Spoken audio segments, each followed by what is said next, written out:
Hey folks, welcome back to the Lance of a Certain Age show. Lance? Okay Gates, I'm just playing. Welcome back to Living Jazz. Lance Bryant is here today talking about the sideman aspect of his life and work as a jazz musician.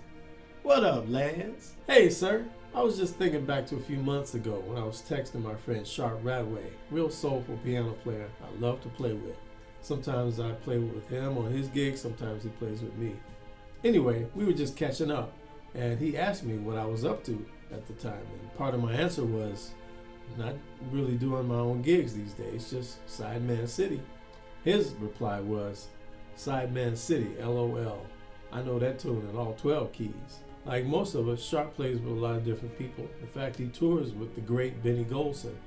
But Sharp has his own wonderful music as well. When we get busy playing with a lot of different people, sometimes it's like we take a leave of absence from our own musical endeavors. So Sideman, huh? I heard of Inside Man. Denzel was great in that. A bad brother, Denzel. Well, simply put, a sideman or side musician is just one of the players in the band that's not the featured artist for a particular performance or recording. Okay, don't sound like something you're gonna get famous doing. So what the hell are you doing being a sideman for? Huh? I was wondering why you wasn't famous yet. No wonder. You doing a great job not becoming famous. There's lots of reasons for being a sideman. Playing with great musicians, especially veterans, you learn all you need to know about playing this music. You learn how to be a band leader from being a sideman first. In fact, the best band leaders got a wealth of experience from years of being a sideman. Besides, it might surprise you to know that not everybody goes into music to become famous. Well, apparently your ass didn't. Wow. Anyway, I got to thinking about this whole supportive role aspect of being a musician.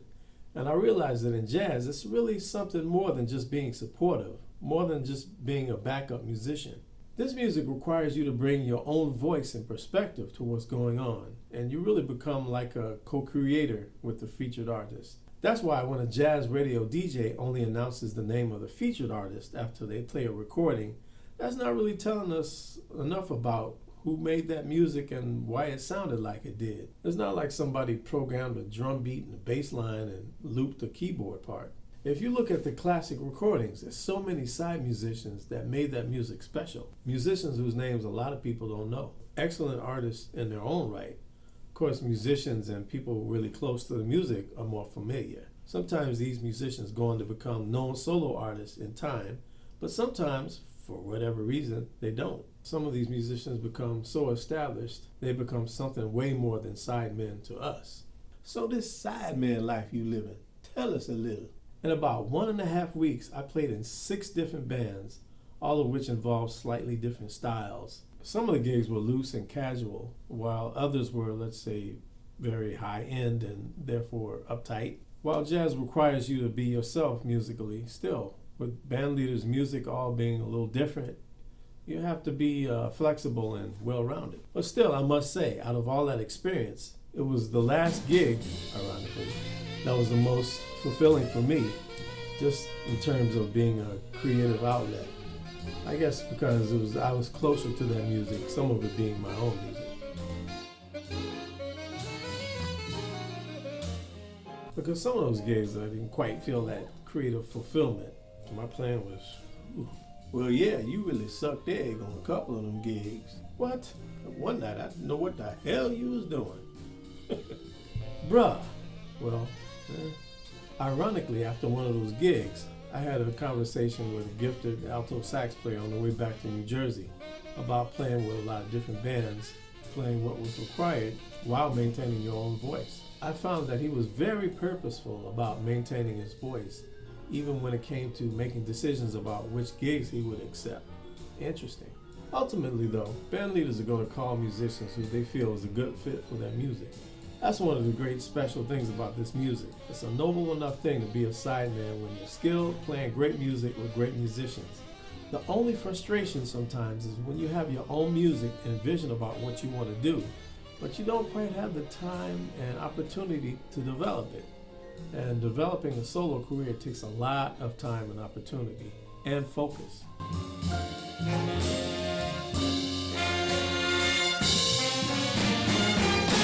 sidemen ever resent the band leader? Nope. Respect. But what if the money is funny? Then that ain't funny. What if they turn out to be a jerk? Jerk? You like starting trouble, don't you? Hey, it's business. You don't have to be their friend. You're just there to play some music. What if they berate you on stage? They better be at least 80 years old. Okay, let's move on.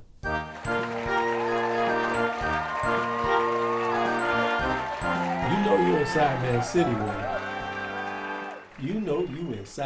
City when you get real clever at finding ways to list on your website, instead of your own gig dates for who you're playing with.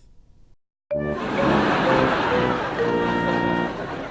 know you're in Sideman City when you never get a chance to wear your cool new suit, because on all your gigs you got to wear all black like the rest of the band. You know you in Sideman City when your friend who lives in the city where you're about to travel to play asks you the questions, what time are you playing? What hotel you staying in? Can you get me on the guest list? And you can't answer the questions because management hasn't bothered to give you the information, even though you're traveling in 2 days. Yeah, good old-fashioned old school touring. We often get our information in small pieces on a need-to-know basis.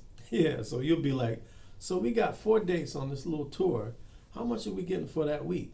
And they'll be like, oh, we could tell you, but then we'd have to kill you.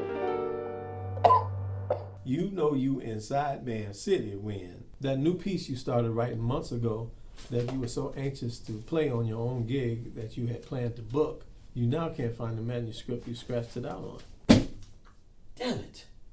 Man, you don't file your Look, I can't with you right now. You know you in Sideman City when you up on stage, just played a killing solo, made a real statement. People cheered you on, and don't nobody know who the hell you is.